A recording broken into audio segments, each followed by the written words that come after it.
자 여러분, 이스타TV의 절친 중에 하나죠. 네. 바로 런던 방앗간입니다. 이거 다들 한 번쯤은 다 사서 드셔보셔야 돼. 않을까요? 드셔보셔야 돼. 왜 그러냐면 여러분, 검정콩이 좋다라는 건 다들 아실 거예요. 주원이 형 지금 헤어라인 밑으로 내렸잖아. 뭐 이것 때문에 머리가 나고 이런 거는 여러분 과대광 겁니다. 근데 저는 좀 문제가 있는 게, 보이나요? 여기가 그냥 흰색이야, 흰색. 이거 진짜 깜짝 놀랄걸? 나도 놀랐어 이번에. 하고 난 다음에 내가 이렇게 많아요? 내가 그랬거든. 근데 흰머리에는 어느 정도는 효과가 있대. 그리고 검정콩 좋다는 건 다들 알고 계시잖아요. 근데 검정콩을 섭취할 수 있는 방법이 생각보다 많지 않아. 그렇지. 뭐로 콩자반을 막 계속 먹을 수도 없는 거고, 무슨 검정콩 들어간 두유 이거 그 검정콩이 좋은 만큼 먹으려면 저 왕창 마셔야 돼요. 그러면 배탈 나. 그렇게 많이 먹으면. 간식은 너무 좋고 제가 지금 계속 말하면서 먹고 있잖아요. 이렇게 심심풀이로 그럼 심심할 때 먹을 수도 있고, 그다음에 운전할 때 잠 깨기도 좋아. 아삭아삭. 이거 하나씩 먹으면은 운전할 때 괜찮습니다. 또 하나 맥주 안주로 너무너무 제격입니다. 그러니까 이게 부담이 전혀 없기 때문에 밤에 축구 보면서 간식으로 여러분 즐겨도 너무 좋을 것 같습니다. 솔직하게 말해서 과자 같은 거 맛있죠. 근데 먹고 나면 약간 괜히 먹어. 괜히 죄책감 들잖아. 근데 이거 안 그래. 콩이 검정콩이잖아. 그리고 그냥 오리지널이 좀 밍밍한데 시그니처로 가요. 맛있는 시즈닝 뿌려져 있어. 이거 먹어. 너무 예쁘게 디자인도 잘 돼 있고 맛과 건강을 한 번에 잡은 런던 방앗간입니다.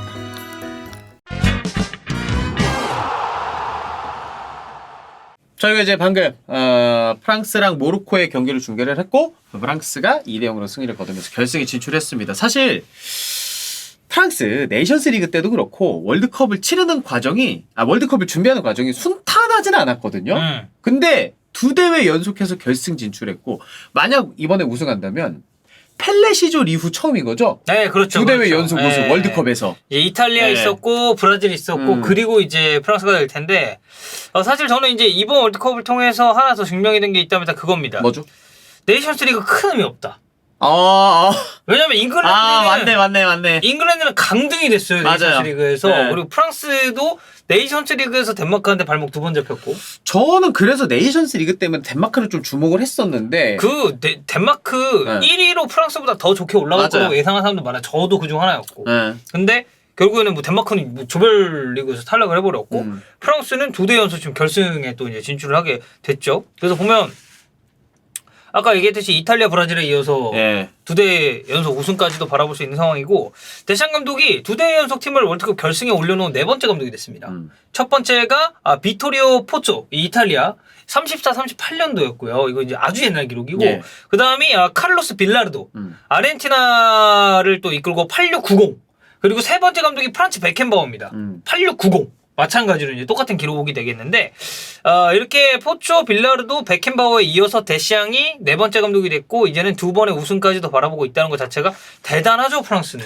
이게 좀 현대 축구에서 이러한 30년대에 세워졌던, 그리고 80년대 후반에 세워졌던 기록이 다시 좀 씌어지는 것도 대단한 그림이기도 하고, 데샹에 대해서 많은 의구심이 들었지만 사실 결과 나오면 되는 거거든요. 맞아요. 그러니까 데샹이 이제 그러니까 물론 이제 동기부여를 하고 막 그런 부분에 있어서는 정말 좋은 감독이지만, 이런 세부 전술을 만지고 이런 게 과연 탑티어 감독들과 비교했을 때 어떤 능력을 좀 가지고 있냐지, 이런 우려 섞인 시선이라 해야 되나? 그렇죠. 그런 게 좀 많았는데, 이거 뭐 2대 연속 결승 갔으면 할 말이 없죠. 설령 프랑스가 만약에 결승전에 우승을 못한다고 하더라도. 그리고 저는 그런 것 같아요. 상대가 누구냐인데 아르헨티나에 또 메시도 있고 하다 보니까 그러면은 뭐 그냥 프랑스는 2대회 연속해서 결승 간 것만으로도 데샹은 대단한 거다라고는 충분히 얘기 나올 수 있다고 생각해요. 네, 맞습니다. 그리고 이제 정말 많은 선수들이 이제 주목을 받았습니다만, 요리스가 이번 경기를 통해서 19번째 월드컵 출장을 달성을 했습니다. 이게 골키퍼로서는 대회 역사상 가장 많은 경기를 이제 소화한 수치가 됐고, 이게 노이어랑 같더라고요. 그래요? 네, 노이어도 만약에 이번에 독일이 이제 조별리그를 좀 뚫어내는 결과가 나왔더라면은 계속 기록을 쓸 수 있었는데, 사실 독일 얘기하면은 토마스 뮬러도 남아공 대회 때부터 진짜 엄청나게 주목을 받아서 월드컵 득점 기록을 뭔가 세울 거라고 생각을 했는데, 저는 밀러가 클로즈의 기록을 깨지 못할 거라고는 진짜 상상도 못했었습니다. 그 당시에는. 독일이 이렇게 조별리그 딱딱 3경기 지난 대회까지 해가지고 이렇게만 경기할 거라고 생각을 못했죠. 네. 자, 그리고 프랑스가 하프타임 기준으로 전반에 리드를 했을 때 월드컵 경기에서 패배가 없거든요. 26전 25승 1무예요. 아 이거는 월드컵 전체 역사에서. 네, 근데 그 1무가 2006년 대한민국입니다. 우리 그 설기현이 올려주고 네. 조재진이 떨구고 그리고 박지성이 그리고 갈라스가 빵 마무리하고 네, 그 아, 경기. 그래요? 네, 오. 2006년 그때 이제 앙리가 전반 10분 좀 안 됐을 때 이제 한 골 넣었는데 우리가 이제 따라가는 그 그림을 만들었었고 어쨌든 이번 대회에서의 프랑스는 정말 대단하다라는 표현을 쓰지 않을 수가 없습니다. 이제 제일 주목을 해봐야 될 거는 사실 프랑스 이번 월드컵 준비하면서 잡음이 없었던 거 아닙니다. 제가 뭐 중계 중에도 이제 입중계 중에도 얘기를 하긴 했습니다만. 결국엔 이게 백포로 다시 돌아가겠다라는 게 백스리를 계속 고수를 하다가 이제 변화를 준다는 거 아니에요. 이제 2018 러시아 월드컵 때처럼 돌아가겠다라는 그런 느낌이었는데 백포로 돌아가게 되면서 멤버 구성에도 약간 변화가 있었고 그리고 월드컵을 준비하면서 벤제마 부상으로 낙마했죠. 뭐 포그바 캉테 못 나왔고 포그바 캉테 못 나왔고 그리고 그 누구야 은쿤쿠 또 부상으로 못 나왔고 이러다 보니 이게 약간 데샹이 그렸었던 큰 그림 자체에 스크래치는 꽤 많이 나 있는 상황이었어요. 특히 포그바와 캉테 중원. 이 중원 조합에 어느 정도 의존이 있었다라는 평가도 있었기 때문에 이게 이번 대회를 쭉 놓고 봤을 때 과연 프랑스는 어떻게 중원을 구성을 할 것이냐. 이게 사실 해외에 있는 전문가들이나 팬들 사이에서도 굉장히 많은 그 관심을 끌었었습니다. 근데 데샹 감독이 들고 나온 카드는 아드리앙 라비오 그리고 오렐리앙 추아메니 여기에 추가적으로 앙투안 그리즈만이었죠. 아 사실 이번 대회를 보면서 프랑스 그 얘기 진짜 많이 했습니다. 프랑스의 본체는 과연 누군가? 음바페인가? 근데 아니면 뭐 이제 뚝배기 지루냐? 뭐 수비수들도 좋은 선수들이 있었지만 그리즈만이죠. 네, 진짜 그리즈만입니다. 이번 대회 프랑스 에이스는 그리즈만이라고 해도 진짜 과언이 아닐 정도로 폼이 너무 좋죠. 사실 오늘 좀 모로코에게 많이 프랑스가 밀리는 장면이 있다 보니까 그리즈만이 되게 활발하게 보이는 장면은 없었거든요. 온더블 상황에서. 근데 그리즈만만 딱 집중해서 이 경기 보잖아요. 수비할 때 거의 경기 막판에는 5백처럼 그리즈만이 내려와서 수비하는 경우도 있을 정도였거든요. 그러니까 이 라비오, 추아메니, 그리즈만이 3미들 조합이 그러니까 그리즈만은 뭐 이제 중앙 미드필더 자원으로 포함시키긴 좀 그렇습니다만 이 대회 첫 경기 호주전에서 처음 가동이 됐어요. 그래서 저도 궁금했습니다. 왜냐면 그때 언론 보도가 이미 나왔어요. 이 3명 미드필더 조합으로 그 포그바 캉테 조합을 좀 대체하려고 한다. 그래서 나는 이게 언뜻 보고는 물론 그러지만 아틀레티코 마드리드에서 혼자 잘하고 있는 거 맞습니다. 그리고 라비오 유벤투스에서 괜찮은 거 맞아요. 맞아요. 그리고 추아멘이 레알 마드리드에서 카세미로를 대체한 것도 맞아요. 그래서 3명 개개인의 퍼포먼스는 좋은데 이들을 과연 모아놨을 때 그 긍정의 시너지가 날 것이냐. 근데 저는 호주전 보고 이거는 데시앙이 아주 판단을 빠르게 잘했다. 아 데샹을 인정하게 됐군요. 아니 뭐 저는 전부터 항상 좋은 감독이라고 생각했었습니다. 그러니까 그리즈만이 보면 오늘 모로코와의 경기에서는 라비오가 빠지고 그 자리에 유스프 포파나가 들어왔어요. 근데 멤버 구성에 변화가 있고 파트너에 변화가 있어도 그리즈만의 폼은 항상 일관성이 있습니다. 일관된 경기라고 보여주는 중이고 기본적으로 2선 중앙에 위치를 해요. 근데 좌우 측면으로 길게 찢어주고 3선, 2선, 나아가서는 1선까지 영향력이 있는 데다가 아까 수빈이 형이 얘기했듯이 수비 오늘 모로코가 후반전에 엄청 몰아붙였단 말이에요. 그 몰아붙이는 상황에서도 그리즈만이 수비 가담하고 다시 공격으로 올라가는 그거를 보면은 진짜 대단하다. 그리고 후반 막판에 모로코 못 올라오게 계속 전방 압박 걸어주고. 맞아요. 그러니까 경기 막판에 사실 이미 2대0 상황이었고 추가 시간도 많이 지나간 상황인데 그 상황에서도 어떻게든 상대 볼 줄기를 좀 방해해주는 모습을 그리즈만이 해줬죠. 맞아요. 그래서 그리즈만이 볼이 이제 앞쪽으로 전개가 될 때 굉장히 공격적인 턴으로 흐름도 살려주고 뭐 적재적소에 넣어주는 패스 퀄리티도 아주 좋았었고 지금 이번 월드컵에서 6경기 나와서 어시스트가 3개입니다. 잉글랜드전에 2어시를 했고 덴마크전에서 1어시를 했는데 공격 포인트 잘 챙기고 있어요. 물론 골은 없지만 여기에 경기력, 개인 경기력 추가적으로 게임에 대한 관여도 저는 이 3박자를 놓고 봤을 때 지금 그리즈만은 뭐 하나 빠지는 거 없이 굉장히 출중하다.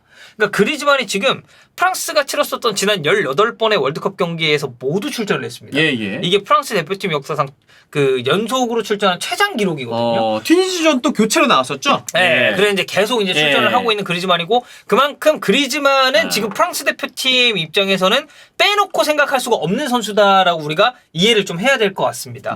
그리즈만 잘했고 음바페 얘기도 해야죠. 음바페는 얘기를 안 할 수가 없죠. 음바페가 지금 이번 대회 6경기 골 5개 도움 2개예요. 그러니까 퍼포먼스 자체는 최상이고 2대 연속 프랑스가 결승 무대를 밟는데 아주 중요한 역할을 해주고 있는데 4년 전에 음바페는 10대였습니다.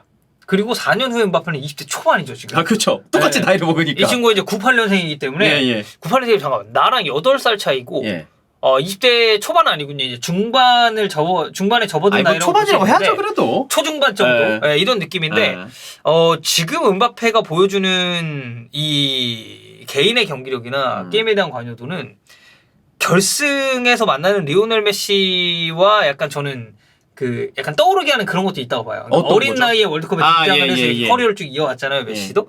예, 그래서 음바페가 조금 더 주목이 되는 것 같고 물론 이제 대회 초반부보다는 빈도가 좀 적어졌지만 공격 상황에서는 진짜 혼자 부스터 쓰고 달리거든요, 이 선수가. 리플레이 장면에서 느리게 나오잖아요. 네. 근데 음바페는 그냥 정상 속도야. 정상 속도야. 네, 맞아. 나머지만 다 슬로우 걸린 그런 느낌이고 잉글랜드전에서 이제 앞두고 이제 음바페가 좀 발목 쪽이 안 좋다라는 얘기가 있었죠. 근데 우려와는 달리 굉장히 좋은 폼을 보였고 모로코와 경기에서도 전체 관련도 당연히 높았고 마지막에 그 콜로 무아니 득점.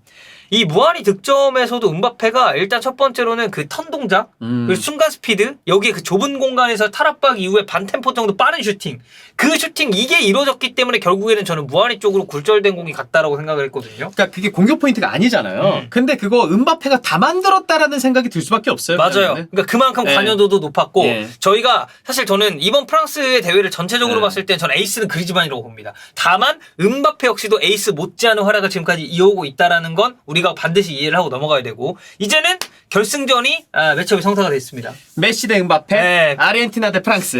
프랑스와 아르헨티나가 만나게 됐는데 2018 러시아 월드컵 16강전에서는 프랑스가 4대3으로 승리를 했죠. 이때 음바페가 2골. 그리고 그리즈만이 1골 넣었습니다. 아르헨티나는 디마리아랑 메르카도가 이제 1골씩을 넣었는데, 그리고 이제 아구에로까지 하나를 넣었는데, 스코어 자체는 4대3으로 나오긴 했습니다만, 프랑스가 2대에서도 굉장히 잘했었어요. 맞아요. 그래서 이거는 결승 매치업이 딱 성사가 됐을 때 가장 많은 주목을 받은 게 리벤지 매치다. 이거 러시아 월드컵 리벤지 가능하나? 약간 요런 느낌으로 갔었죠. 그래서 저는 딱 그런 생각입니다. 메시는 진짜 이번 월드컵이 사실상 마지막일 가능성이 매우 높아요. 라스트 댄스가 될 것이냐 아니면 음바페의 2대 연속 월드컵 재패 및 새로운 이 축구의 신에 대한 대건식이 될 것이냐 이 싸움이 좀 되지 않을까. 사실 누가 올라와도 뭐 모로코가 올라가면 월드컵 최초로 이제 아프리카 최초로 이제 결승에 올라가는 거였고 크로아티아랑 프랑스였어도 지난 월드컵에 이제 리벤지 매치가 되다 보니까 여러 가지 충분히 좀 앞에 수식어들이 많이 있는 경기들인데 딱 덕현이가 말한 게 제일 정확한 것 같습니다. 메시의 라스트 댄스, 음바페 대관식. 네. 그래서 이게 참 스토리가 크로아티아랑 모로코는 3, 4위전을 하게 됐잖아요. 근데 이 두 팀은 이미 이번 대회 조별리그 1차전에서 만났습니다. 맞네요. 비겼어요. 득점 없이 맞아요. 비겼어요. 그때부터 사람들이 야 모로코 잘하는데? 그리고 딱 벨기에를 잡아? 네. 그리고 이제 야 크로아티아 좀 불안하지 않냐? 근데 이게 또 계속 끈덕지게서 올라가는 게 있었고 이 둘이 결승전에서 만난 것 역시도 러시아 월드컵의 리벤지 매치의 성격을 띠고 있기 때문에 저는 결승전 직관을 가는 우리 이주원 박주균 두 대표가 너무너무 부럽다. 진짜 저는 웬만하면 어디 축구 직관 가고 뭐 봤다 이런 거 별로 부러워하는 스타일 아니거든요. 근데 이 결승전 직접 보러 가는 거는 진짜 좀 부럽긴 하네요. 그리고 메시를 볼 수 있고 음바페를 볼 수 있다라는 게. 저는 이제 물론 스페인에 있을 때 메시가 바르셀로나에서 뛰는 걸 봤고 제가 이제 중계를 하게 되면서 메시의 경기는 많이 중계를 했어요. 근데 그럼에도 이거를 직접 가서 그 선수 어떻게 보면 마지막이 될 수도 있는 그 경기를 직관한다는 게 이게 평생 안주거리기도 하고 사실 맞아요. 축구를 우리가 업으로 사는 사람이. 어쨌든 뭐 대표님들 잘 갔다 오시고 이번 대회 프랑스는 그리즈만 음바페 정말 대단하다.